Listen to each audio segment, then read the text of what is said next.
Hi everyone, I'm Valentina and today we'll talk about classical Feng Shui, and definitely it's a topic that finds like a lot of things in common with office furniture, with mathematics, with human space, because Feng Shui is all about putting the human beings at the center of everything and relate humans with the environment, with nature, and with the space that they live in.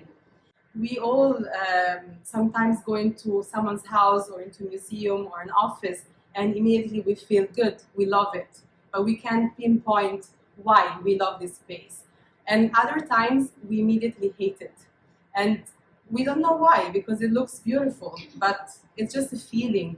So what exactly is classical Feng Shui? Because there is a lot of wrong information around, a lot of misinformation on what it is. It's a science that has been used in China, in Asia for 2,000 years, even more than that. And then it got spread in Malaysia, in the countries nearby, because people started leaving the country. And nowadays, in the past, I would say 5 to 10 years, we start hearing a lot about Feng Shui, but 99% of the information that you find online, it's not actually correct. Because it's been changed and modified to be more digestible for people from the west side of the world, let's say. And Feng Shui means wind and water. So a way to sum up Feng Shui is that the environmental energy is generated by the mountains, by the earth. It's dispersed by the wind, and then it's activated. So we can actually benefit from it with the presence of the water. So water represents the yang, meaning the active energy of the environment. And in a nutshell, Feng Shui, what really aim is to harmonize individuals, humans, to the space that they live in, which means to be harmonized with nature, with the environment, because we are all connected to the earth, to the nature. The buildings that we build, they must respect the nature, and as a consequence, as humans, if we are aligned with this type of energies, we will be more in balance and more happy. This is what Feng Shui does. So Feng Shui is a Chinese metaphysical science. So metaphysics it means literally the study beyond nature. So metaphysics, it's something that started 2,000-3,000 years ago in the Roman times. Aristotle, Platone, these are the people that started investigating the nature, the concept of space and time, what's beyond everything, how everything works. And metaphysics was carried through the centuries until, for example, Pythagoras. You must know Pythagoras. We all studied the triangles at school, for example. Leonardo da Vinci. Also, after him, he was an architect, a painter, a scientist, he was everything. And so all these people through the centuries, they studied the metaphysics. And this on the right side, yes, right side, so the dot with a circle around, is the representation of the first metaphysic being according to Pythagoras. So it's a dot, a mass with a circle around, which is very similar to what we know is today the diagram, the drawing of an atom, for example. So in the middle, the protons and electrons all around. Then on the other side, on the left, we have another representation of the first metaphysics being according to the Chinese metaphysics. So while in the west side of the world, all these big minds, the great minds, they were studying metaphysics, in China also the Chinese grandmasters, which were much less famous than these guys we've mentioned, they were studying nature, and exactly in the same way. And this is the representation of the earth and the universe, which is basically the yin and yang balance. So the opposites that are in continuous oscillation, so vibration between each other, because they're trying to achieve a balance, because that's what is making the universe and nature good, and what makes us feel good. It's balance, according to the Chinese metaphysics. So all these studies were going on throughout the centuries, and basically, if you think about the definition of science, is literally studying a pattern that keeps repeating in the nature. So it's an observation of something that repeats. So by observing that, you're able to make some rules and to start explaining what is nature. And throughout the centuries, the Grandmaster, they've actually studied how different type of environments affect the people that were living in these environments. And that's how they've created Feng Shui as a science. And it started as an environmental science that was used more than 2,000 years ago, starting by people, farmers. I mean, at that time, there were no cities like we have now, so the environment was completely different. And it was used to locate good soil where they can stay, where they can put their animals. And then it became more of an in-house Feng Shui, which means passive. So it was used for burial sites initially 2,000 years ago. So it started spreading as a science on where to locate the body of the deceased people is the best place for them so that the soul is in peace, and then it brings wealth and prosperity to the descendants. And after that, it spread into the wealthy, the emperors, the kings in China that used Feng Shui to make sure that their reign was as prosperous as long as possible. So it was something only for very, very rich people and emperors. But today, in China, in Malaysia, all the east side of the world, Feng Shui is used actually as common standard practice in any project. So if any of you worked in Singapore or Hong Kong or some other cities in China, I'm sure that you have experienced projects with Feng Shui consultant or Feng Shui master, because it's always part of the team with the architects, engineers, and so on. Even for people that move into a new home, that they will have a Feng Shui consultant to assess, and so it's absolutely very, very common. So these are just a definition that I really like about Feng Shui, that it's really helping us as men to tune in into the very positive environmental energies that are present in nature to benefit and to support our life, because nature is here to support us. And when you live in harmony with the nature, you're able to really be at your best also as a human. So Feng Shui talks about the environmental energies. So you might be wondering exactly what that means. So if we take a step back and we look at, for example, the meaning of energy. So what is energy? Is, Einstein did a big revolution in history, because he found this relationship between energy and mass. So if there is energy, there can be a mass. If there is a mass, there is always energy with it. We use this equation for today, nuclear power, kinetic energy, a lot of different energies. But we all know that, in any mass, so this table or a cat, there is some sort of energy, which is either potential energy or another type of energy that we're not able to extract. But we know that everything has energy. It's all around us. And even if you think about it, when you have a thought, you can say that your thought actually has energy, because before you think it, something empowers it, coming from you, coming from I don't know where. So there are some energies around us. We're surrounded by energies that we're not able to see, touch, hear, or smell with our senses, but we can feel them somehow. Even with people, sometimes we feel, there is a bad vibe with someone, but we cannot put it in a diagram or data or explain it, and so on.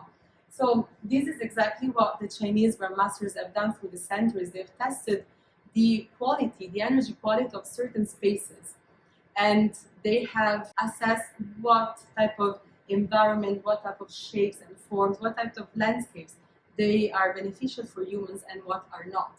So finding the quality of every place, and they have created Feng Shui, which is basically, it's a mix of metaphysics, astrology, and mathematics and numerology. And the diagram that is on the right represents the landform. So one way, when you do a Feng Shui audit, you look at what type of, where is your property located? What's happening behind on the sides? Are there any roads? What type of roads are there? Where is your entrance located? What is it facing? Because energy moves into different shapes and forms and have different effects depending on the shapes that it finds on its way. Another way to assess in a Feng Shui audit is through the formulas. So these are called Feng Shui formulas. And this diagram that you see here, it looks like a barcode. What it is actually 64 different combinations of the yin and yang. So in Chinese metaphysics, the yang is represented by a continuous line and the yin by a broken line. So this is like the DNA code of the energy that surrounding us, of the energy of the universe. The same way we have our DNA code, which is made of also 64 different combinations. The Chinese Grandmasters have created this code through the observation and repetition of certain patterns. And this is what's also used in Feng Shui audit to assess the spaces. And you will see later with the case studies, get a bit closer on how that is done. Also, Feng Shui uses the 5 elements. And so real wood or water. Water is the most used, it's very important.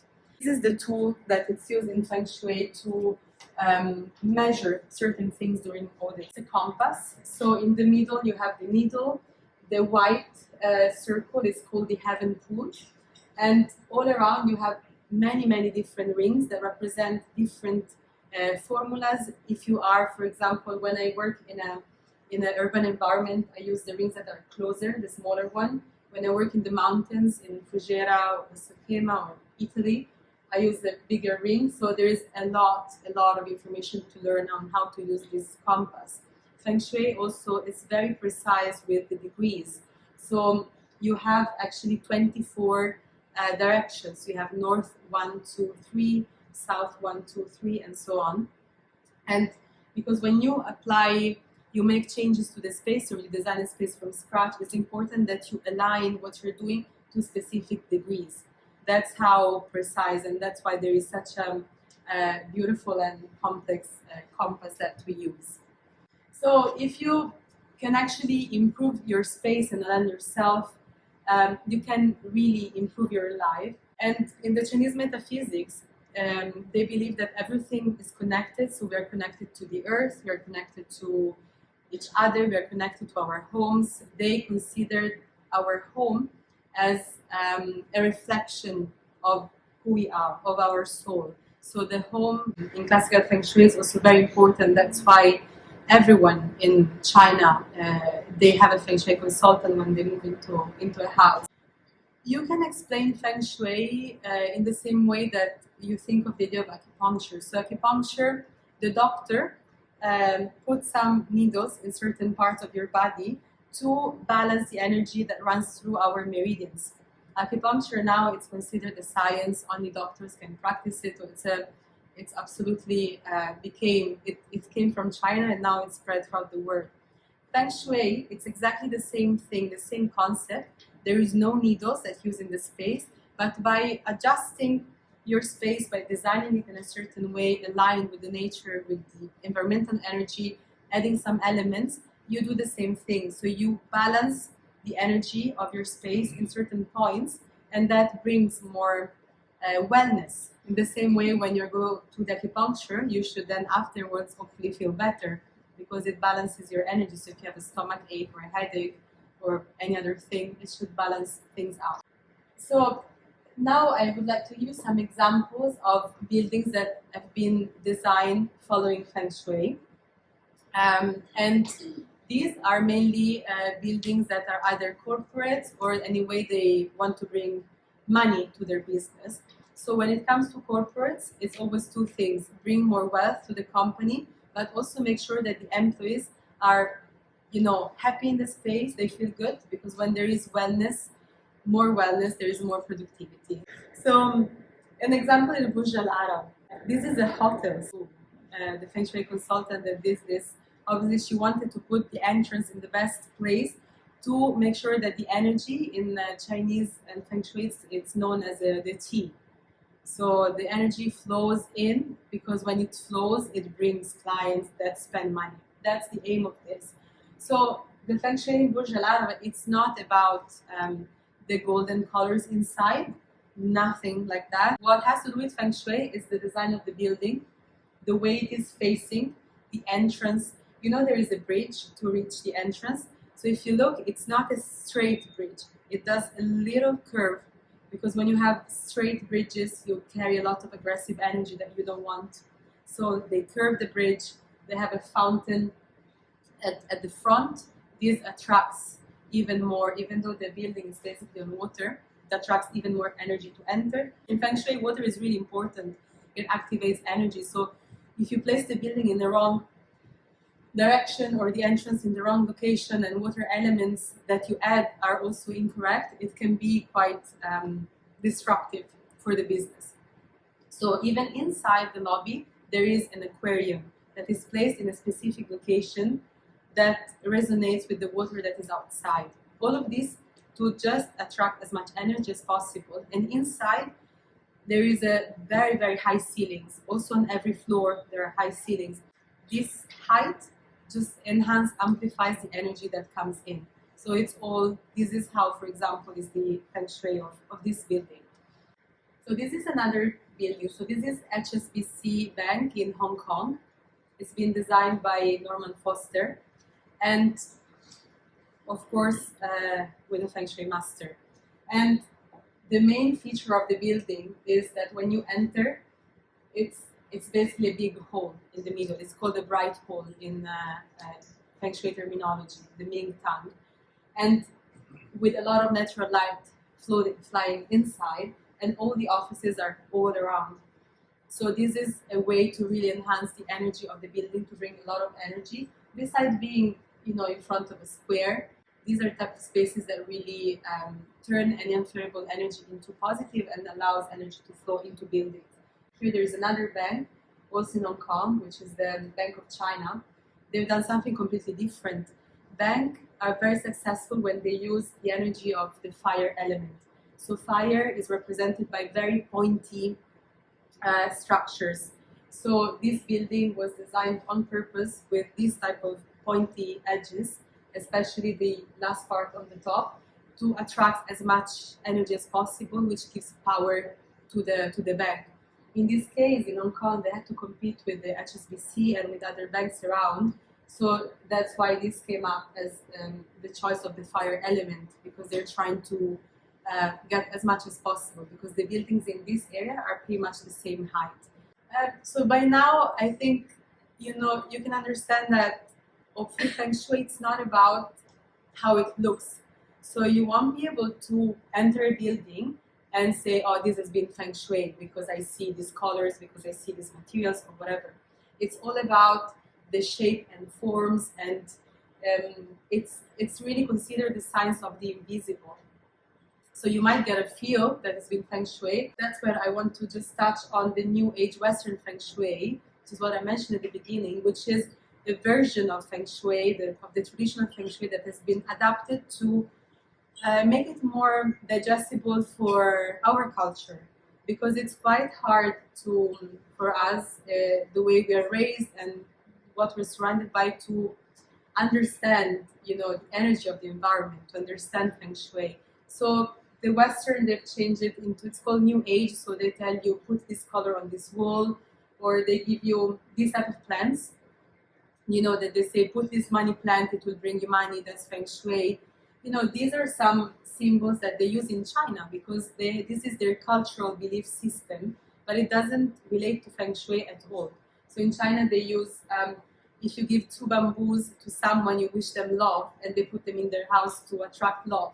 If you give them 3, it means you wish them wealth, so you attract wealth. But this is just a belief. Like every country has their own belief and culture.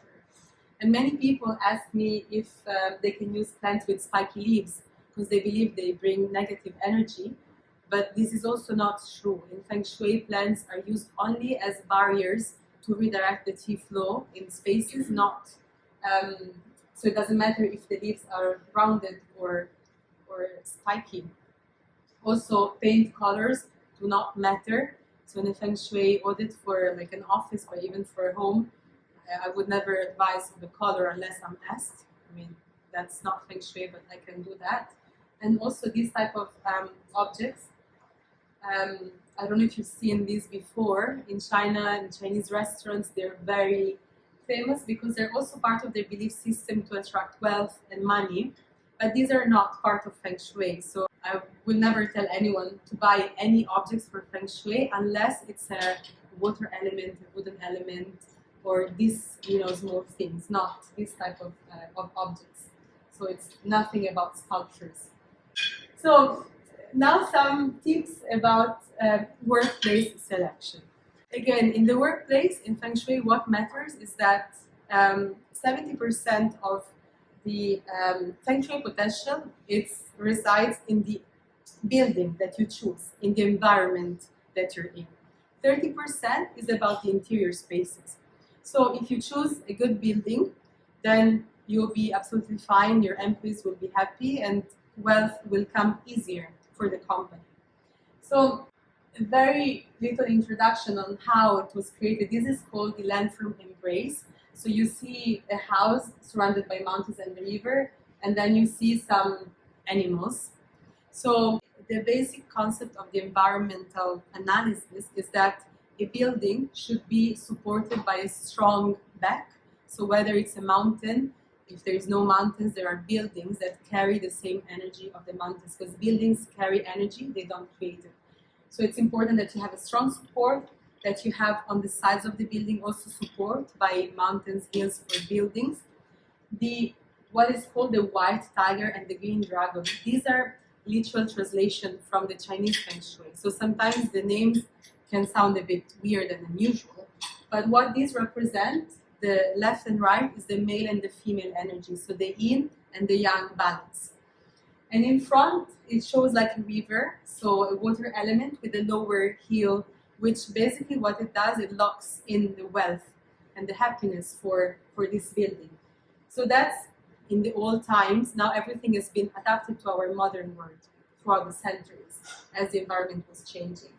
So when we look at this again, the HSBC Bank in Hong Kong, you see the way it's facing. The main facade of the building is the one facing the square. At the back you have the mountains. Hong Kong is with mountains and water, so it's a very high energetic place. It's for Feng Shui potential at least. And you have mountains at the back, you have the buildings around, they're quite balanced on the right and on the left. Now because of the photo, it looks like there's a small building, but actually there's a lot of more buildings here, so it's quite balanced. At the front, you have a bright hall, it's called again like a square, which with the roads, and then lower buildings at the front, until then you reach the sea. So this is a very good location for a building, as an example.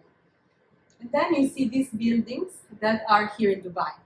It can be quite tricky because you would always think, oh, water is good. When you have, a building facing the water, on top of the water, then it feels good because we're all attracted by water, sea, lakes. So this can be quite misleading because when you are actually suspended on the water, in Feng Shui terminology, we can say that your wealth keeps flowing away with the water. So you don't, it doesn't mean that you cannot make money, but you don't accumulate. You cannot retain it. It keeps going. But in this building, for example, only the places, this is residential. It's not for offices, but no matter what, the apartments that are actually on the water, they're the ones that are most affected. The others that are at the back, they're fine. So it all depends where you are also within the building. It's really important. There's a lot of towers like this in Dubai, but when towers are very close, they create something that is called sky crack.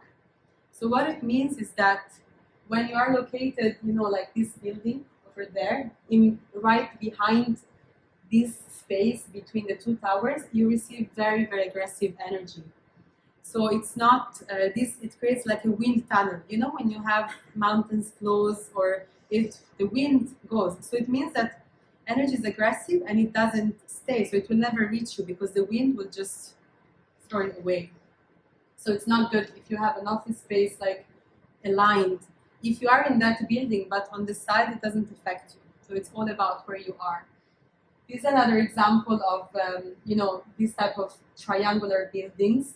First of all, not great shape, because also for architects, for us, if you think about it, to try and plan something in that building, it's hard. So when an architect struggles, it means that there is not a good flow of energy as well. So energy will not be great in the building, it will not be balanced. But then you have also the building which is at the edge of a Y junction. This is also very bad. It gives a lot of aggressive energy. Another thing to avoid are bridges. First of all, any building that is cut through anything, whether it's a bridge on the higher level or something like a road, never, it doesn't retain energy. And then on the other side, this is on Sheikh Zayed Road. If you have a building that is, you're in a building that is facing the road, and then you have the bridge, when you look at the window, the bridge is right in front of your window, no one will want to have that view anyway, logically. But also from a Feng Shui perspective, it means that the bridge is acting like a blade, so it's cutting through your space, and it's not beneficial as an energy to have in any type of environment. Then again, by logic, you want to avoid any building that is next to a construction site. It's very common in Dubai and many cities because they keep building. But if you can get a building in a plot that is already finished, it's better. And avoid any electricity pylons, substations. These not only health-wise, but also from a Feng Shui perspective, they direct negative energy to the buildings. So that's all about exterior. In interiors, for workplace, it's very, very, very generic rules. So for example, never have the reception desk right in front of the door. It doesn't bring good energy to the person sitting there, and it kind of blocks the energy. It always depends how far it is, because if I'm entering here and the reception desk is where that pillar is, then it's okay. But if you're very close, it's not very good. So the desk should be always on the side. The reception entrance area should be flooded with natural light. In Dubai, there are many buildings, floor plans that are very wide. So sometimes clients, to save space, they need to do the reception right at the corridor and then close it off with no natural light. That's the worst thing they can do. Always need natural light to activate positive energy and to bring the energy in the space. In case of closed offices, for example, it's not very common nowadays to have closed offices, but some VIP managers or CEOs still have them. So always make sure, again, natural light, have a strong support at the back of the desk, don't place the desk against the window, and don't line the desk with the door. Even when you enter the room and the door is right in front, the desk right in front of the door, same concept of the reception desk, it's not good for the person sitting there and using the space. And when you look at open plans, so it's something that it's really hard to avoid nowadays because everyone loves open ceilings. And this type of ceiling, especially if you have a slab with beams, so not a flat slab, they carry a lot of aggressive energy on the people that are under. So slabs, the beams, actually, they carry tension because they keep the building and the slab up. So there is a lot of tension. So if you sit right under a beam, that's not really good. Open ceiling like this, they give a lot of, they bring a lot of energy that is not stable. It doesn't know where to go. It moves in a very erratic way. So that's not good for people to keep working under these, especially if you're under ducts or pipes where water runs or where AC runs. The ideal thing is to close it off and have like a gypsum or whatever to close off the ceiling to block all this energy. And the other thing about open plan is to make sure that you don't have desks at the end of the corridor. So like here there is a corridor and there are desks, people sitting there. It's not ideal to be working from that desk because you keep receiving energy from the corridor, which is not good. I mean, especially if you think about it, also no one would love to sit at the back of the corridor. When the people walking in, they keep, that's what they see, you working. So it's, again, following a bit of good design and logic. These are just some very generic principles, but then in Feng Shui, like we will see after, you will apply basically the formulas. So this is where we start on the workplace case study. So I will explain how a Feng Shui audit is done on a workplace, show you what are the suggestions that I've made at the end. So most important, the objective of workplace is always profits and employees' health, wellness. So this is very important. And these are some of other companies worldwide that use Feng Shui for their headquarters. We go from banks to hotels to Las Vegas. Very common, because in Vegas, they want to make sure that people keep going in and spend the money. So Feng Shui has been done of many of the hotels over there as well. So the first step in any Feng Shui audit, and in this case for a workplace, is to understand what are the objectives, what is the business about. So in this case, it's a design firm, and they're moving from a space to another space. So they gave me their layout that they have drafted and asked me to check the building, check the layout, if they need to do any changes, if the building is good, and so on. So understanding who are the business owners. So it's a male and a female, and it's important to understand their roles. So the male owner is more focused on business development, financial, while the female owner is more into design, creativity, relationships, and so on. So it's important also to understand the dynamics of the company, the people, what they do. In a design firm, they just do creative work all the time. Sometimes they do some admin work, maybe some project management, and so on, coordination. But it's mainly, they must be creative. So they need to have an environment that enhances creativity for them. So this is a table. Now we don't need to look at the details, but this is done basically for the business owners. So based on their date of birth, you get their favorable directions, so how they should sit, in which sector they should sit, a lot of different things depending on what they do. So the first one is it's called Shen Qi energy. It gives wealth. The second one gives good energy for who does a lot of presentation speeches. And then one is for relationships building. And the last one is for meditation and calming environment. So each of us have a direction, a sector, and so on. By chance, the two owners have the same life guides called, so they're represented by the same number. So they have the same directions and the same everything in this case. It varies because then there are other factors that you consider, but for the Feng Shui assessment, that's what you look at for now. So this is established. And then second step is, of course, the site visit and the macro analysis. So we start looking, before I go, I will look at where is the building in the map. So the building is in the blue dot. It's on Sheikh Zayed Road, where the arrow is. So from a first look, it looks quite balanced. There is a good support at the back, good support on the sides. But that's why in Feng Shui, you cannot do a Feng Shui audit without actually going. There's many people that do Feng Shui audits online, which is absolutely forbidden by any Feng Shui grandmasters or associations in the world. You have to go to the site, because maps, photos will never give you the same feel. Even though we have a lot of technology nowadays, it doesn't matter, you have to go. So you get closer and you see, for example, that the actual building is very close to the highway.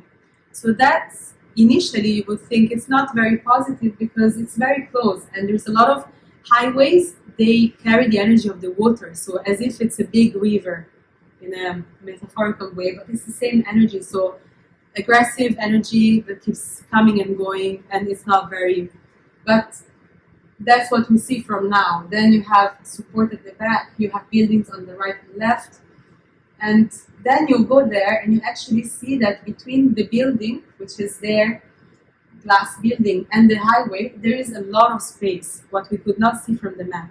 So what this means is that in reality, the energy of the highway doesn't affect as much the building, because there is this space, which it's not as maybe pretty as the square in Hong Kong, but it's still an open space. It's called the Bright Hall.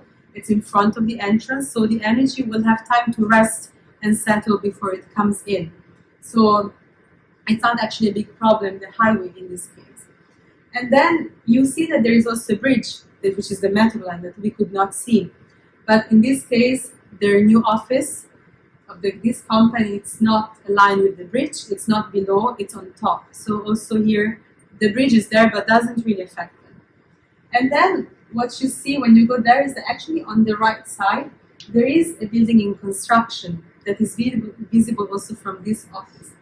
So it's important to understand how this affects the business. In this case, this affects mainly the female energy to start with. So from an environmental perspective, female energy is affected, which means that the male owner will have more influence in what he's doing, which in this case is actually also good because the male is the one taking care of the financial stuff, the business development. In this case, the female owner will not suffer, but she will be less powerful, let's say, until this building will be fully finished, until the energy settles around. So this is how you look at it, and then there is further analysis for this. This is where also we start using the compass to assess the directions of the main facade of the building.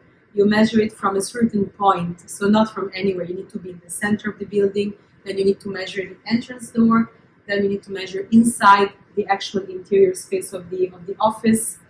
So the compass is used in many steps of the site visit, but also it's important to look at the shape of the floor plan of the building. So it's important that the shape is quite balanced, so it's either rectangular or a square, even a circle, as long as it's not like a weird triangular shape, trapezoidal, or shapes that will be hard to work with for architects, let's say.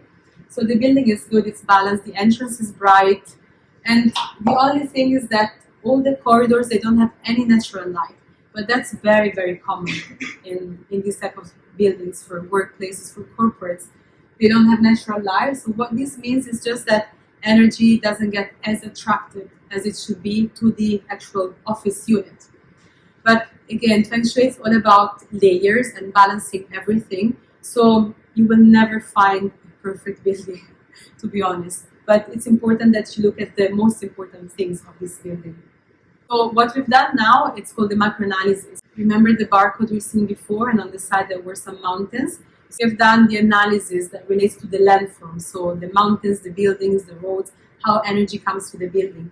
Now we're going into the analysis of the interiors and the 64 hexagrams, which are translated into numbers in this case to make it a bit easier for people. First step, most important, look at the shape and form of the layout. So it's very regular, it's good, it's balanced. So this is a very good starting point. There is no missing sector, there is no weird shape. Then we look at what sectors are affected by this building in construction. What you see here as this grid, it's 9 sectors. These are called the 9 palaces in Feng Shui, and each of them represent a direction, so north, south, and so on.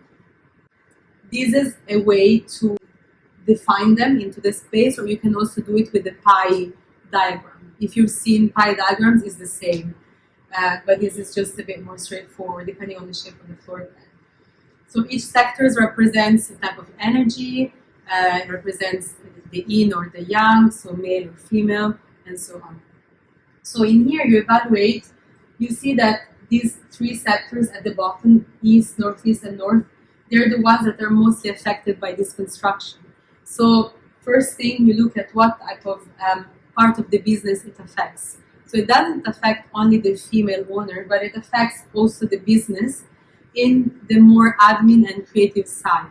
What this means is that it doesn't mean that the people will lose their creativity. It means that it's better if no one sits next to the window until this is, finished. If you use any other space inside, you will not get affected as long as you receive natural light. This is how you start thinking about the space. So now there are some workstations there that I would recommend no one uses until that's finished. And then you start looking, for example, at the entrance area. And what's really important is that when you enter the space, you have a bigger space. At the moment, there is a wall which is very close to the door. This is a bit blocking the energy, breaking the sector. So that's not ideal. And it's important that you see the floor plan, it's quite long. The windows are only at the bottom. So we need to make sure that natural light comes until the entrance door. So the walls that are in between the entrance and the actual working areas, they should be glass, or they should be anything that allows light to go in. That's very important because of the shape of the floor plan. So that's how you start the analysis, and that's where you start using these numbers. So the numbers come from the different combinations of the yin and yang and the hexagrams. Different combinations of numbers mean different type of energy patterns, and these numbers they come out according to certain formulas depending on the location of the building, on the compass readings that have been done outside the building and inside. So that's why each unit into each building also has completely different energy patterns. In this case, what you look for to start with is the entrance door. What type of energy is coming at the entrance? At the first look, when you have these combinations, the more dominant energy is the number 3, the one in red. This is because it's the yang energy. So using the entrance, it means that you're creating activity. So that's the one that will be activated. This energy relates to arguments, legal issues. So if this was a law firm, this would be perfect because they would get a lot of business with this energy. In this case, what we need to do is to see how we can weaken this energy, because it's not ideal for a design firm. You don't want to have legal problems. So one thing to do is to look at, this is the southwest, and then you have the west sector, which are the two green circles connected. What we notice is that these two sectors are governed by the energy of the number 5 and the number 1. So what this means is that if you actually keep this space open as it is now in their layout, you can weaken the energy of the 3, that you can actually enhance the 5 and 1, which in this case they relate to public recognition. So the firm will be recognized, will do very well, and will actually also be considered as like an industry mover. So they lead the industry, they lead the change, they influence the industry. So how to turn it into positive is basically to the wall next to the entrance needs to be moved, or to make the entrance a bit more spacious, and keep the west and the southwest sector open as they are now. So they're connected. So this energy is able to come into this space. And then you start looking for business. The energy of the 8 is very important. So the northwest sector, where there is the 8 in red, this is very good. The business owners must sit in that sector. It brings wealth. It's a very good combination for business. When it's combined with the 6, it brings wealth on the long term as well. So it keeps coming in. And then there is the southeast, which is very, very good for creativity. So I know that not all the company can sit in that side, but I would say the people that do the most creative work and less maybe technical, they should sit in the southeast sector. It's very good.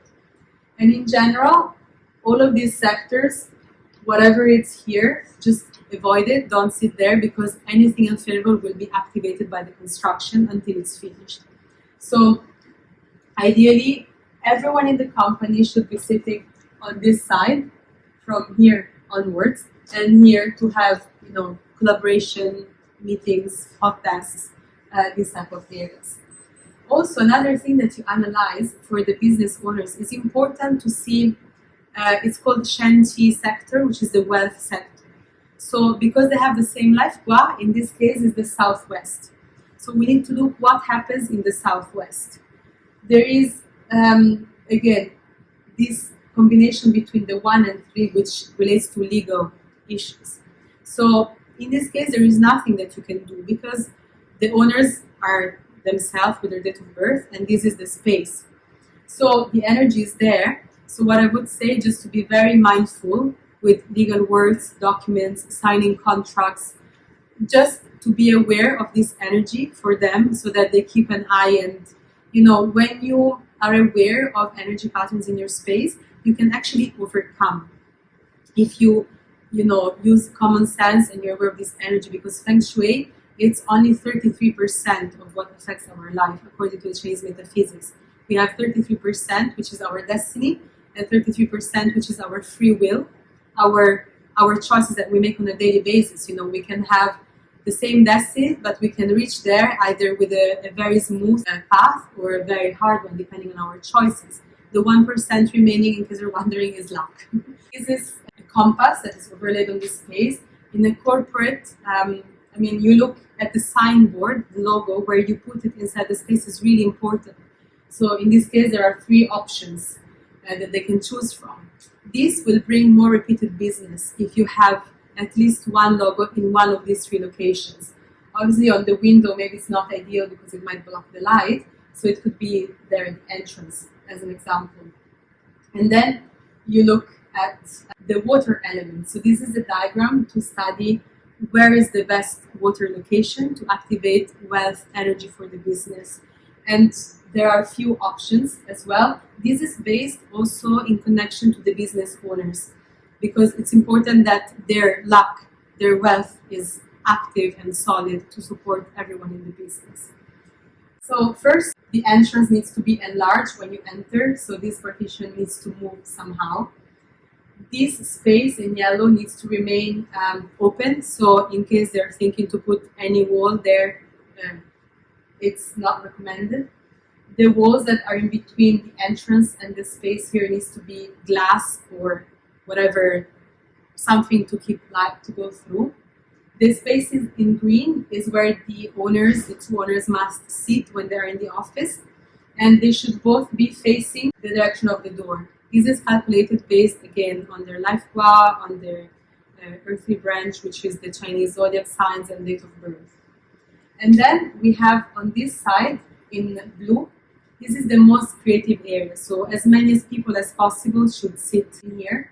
In this case, I've checked the direction of one of the designers, which should be facing this side, for example. And generally, in here, where there is this orange-red space, this is where everyone, all the people should sit. Anything that happens in this area in white, it should just be really collaboration and just random use of the space, even when people come. So it's basically completely mirroring what they've done here and shifting the space. And then we have allocated the signboard here. If they want to have it anywhere else is also fine, as long as there is one here to bring repeated clients. And the water element here, exactly in the report, there are actually degrees where it needs to be. Here we'll just put it in the southeast sector against this wall.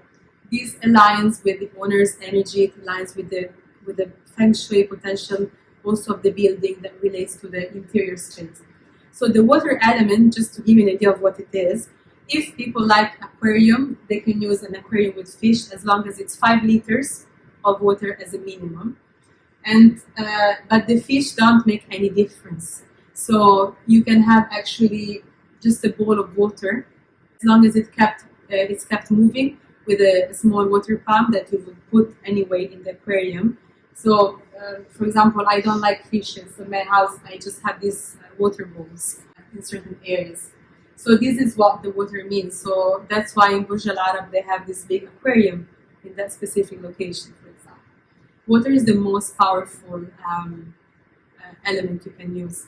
Last thing about the office, as I mentioned before, if you can avoid open ceilings, it's much better in general.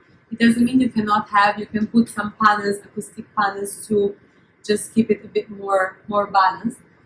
But this affects people only if someone is working in the office like at least half a day or 6 hours a day every day. If you travel a lot, if you're in sales and you do a lot of meetings, so you're in the office 2 or 3 days a week, then it will not affect you as much. This is mainly for people that are working at the desk all day. So don't put them under these beams or under these type of ceilings. So just as a last tip, this is what is very common in everywhere nowadays. It's a trend. But if you use it correctly, it's not actually bad. So it depends how it's used. To finalize, we've looked at, Feng Shui, what it is. I hope that you go home tonight with a better understanding that, this is an actual science to elevate the energy quality of the space, to align ourselves to the nature, to the environment, to be more healthy, to feel more wellness around us.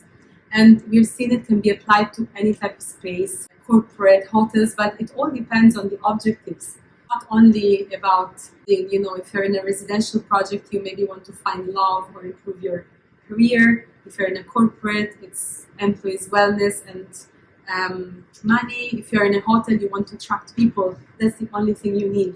So it really depends on the context and on everything. And I do believe that in the next years, there will be really a lot more connection to the environment, a lot more connection to the nature, and people will start actually seeing how much benefit you can get, by little subtle changes to your environment and balance, not only in your body, but also in your space. Thank you.